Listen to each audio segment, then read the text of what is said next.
Midwest hometown home. Today is the second part of, oh, Happy New Year, by the way. I think it's probably the new year by the time this video comes out.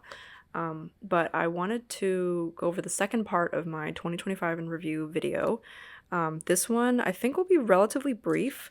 I wanted the video actually to focus more on the pieces that had come out of the kiln a couple weeks ago, so you'll see that footage after this. But I wanted to go over my journal.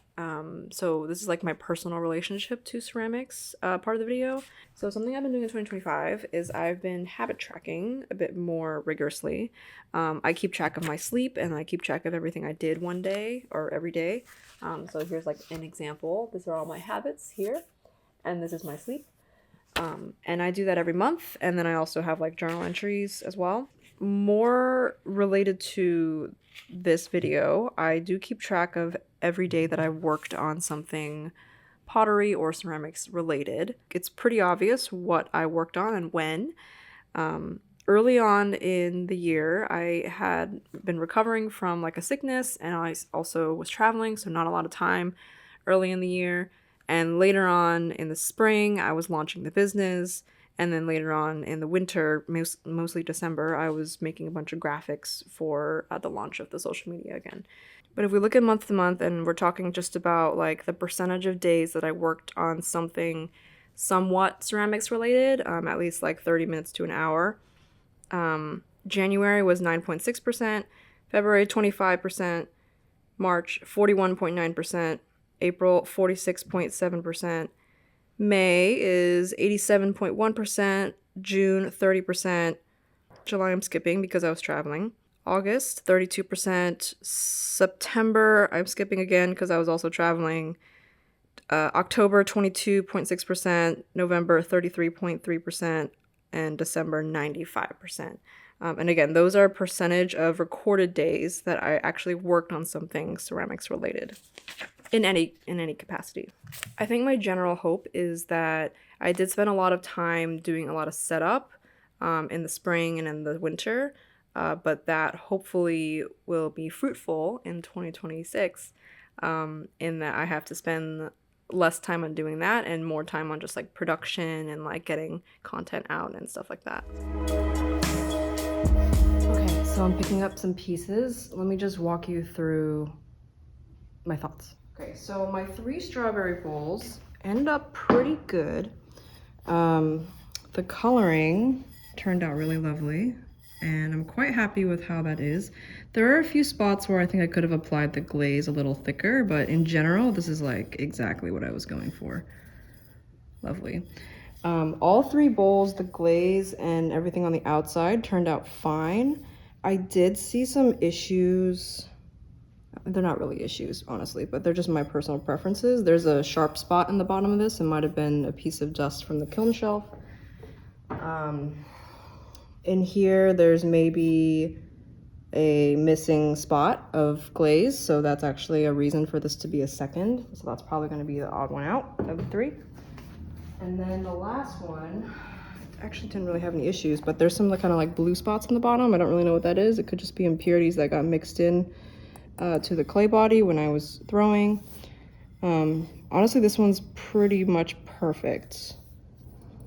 So my French butter dishes.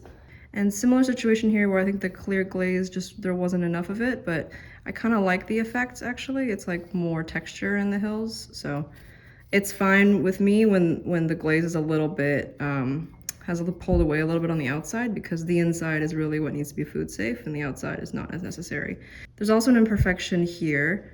It probably happened when maybe it just got hit by a kiln shelf, or it just was weak at this point, but this is a problem. So this specific butter dish is going to be considered a second at this point, just because of the fit and because of the imperfection on the butter part. The clear glaze that we have is a little bit glossier than the white, so it actually makes it look even fresher, which I really love.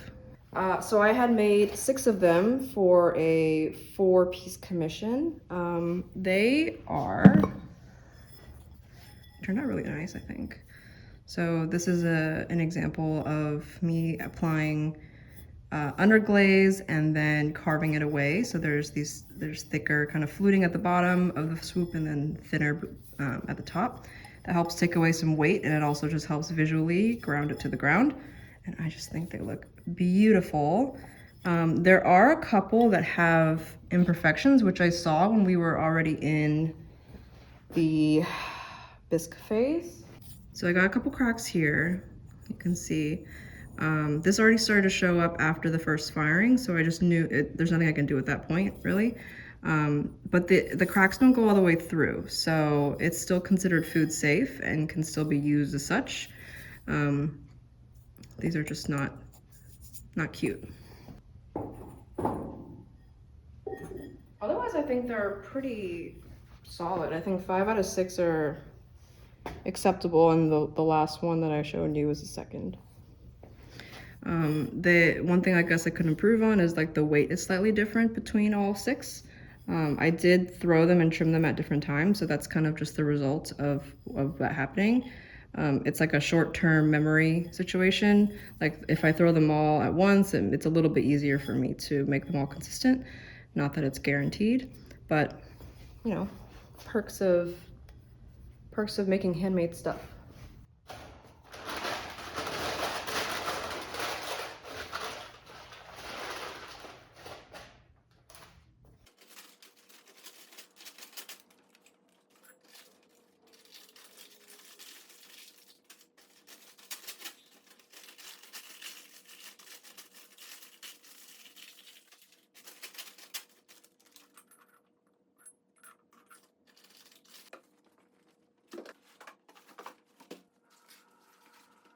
So after packing them up, I take them home for their final touch. I have these diamond sanding pads, which I think are meant for like the edges of tile, but in this case they work perfectly fine for my use.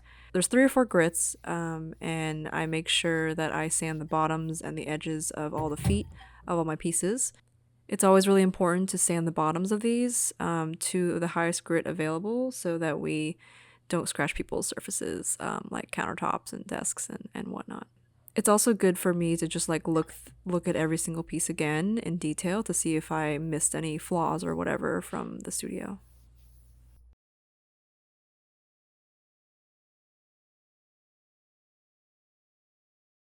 Okay, so here's my dilemma. I have 2 of these French butter dishes. The issue that I didn't notice in the studio is that the rims of the actual butter containing part have warped pretty severely. There's a lot of reasons why this could happen. I mean, ceramics, this one's not as bad, but the other one's pretty bad. There's a lot of reasons why this could happen, and a lot of it actually is out of my control. Sometimes it has to do with the fact that, you know, these get fired in this position, right? This sits on the shelf, this sits on the shelf like this. They fire separately. Sometimes if a piece has like a rim facing down, it can warp easily. Sometimes if I'm just like, I don't know, sometimes it just happens. Sometimes if it's like sitting on a crack, like between 2 shelves, it happens. I don't really know. I'm not really in control of that, which is a shame. But it is what it is. The dilemma that I have now, so I think this one was supposed to go here. Yeah. And this one was supposed to go here, right? The issue is that they both, when they're in their respective ones, are just slightly off, right? They don't fit properly. But then when I switch them, this one definitely doesn't fit. It's just like too tall. And this one fits fine. So I'm thinking, my dilemma is like, do I set up both of them as seconds and take a discount on both of them, or do I get rid of one of them as a first, as in it's perfect, and the other one I just keep for myself and live like this? So I think I'm generally inclined to sell this one as a first, just because I think it's nice for people to get something perfect, or what I consider perfect in my own hands, rather than settling for something that's slightly less than perfect. And like, I think that this fits so beautifully. It's a shame because these cows, I think, are less, I think they're less cute than, can you see them? I think they're less cute than the other one, which would be the one I'm keeping. I think this one, here. This one is much cuter. Like, one of them is like really showing ass, which is so fun. Okay. But I'll just use this for myself probably as either a butter dish, or I'll end up like using it for like a pencil holder or something. It's a shame because this is kind of a useless shape otherwise. So I'll probably, we'll see how I feel. Okay, for my high-low, what do you know? I wanted to do a quick high-low and then a longer what do you know. My high is that I'm really glad I've been able to work from home and be flexible about this holiday and basically this entire year. And my low is that I have unfortunately been scrolling a little bit too much. You can thank like heated rivalry and like Stranger Things and like that kind of stuff for that.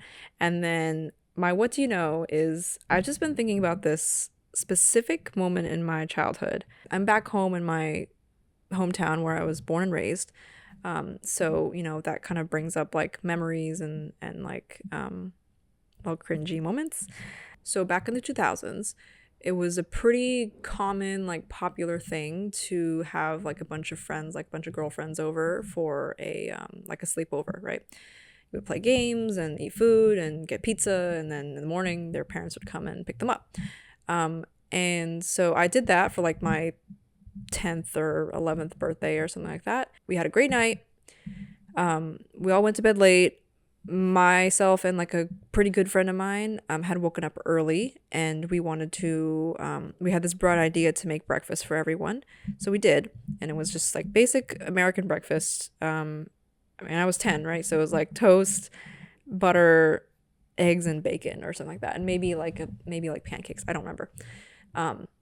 I thought people were fine with it and enjoyed it, but this other girl told me like a couple days later that it was like the worst meal that she'd ever eaten, and she hated it, and she never really wanted to visit me again. And I was like, oh, okay. Like at the time I was like, oh, okay, I'm sorry. I don't really know what to do, but okay. I like froze.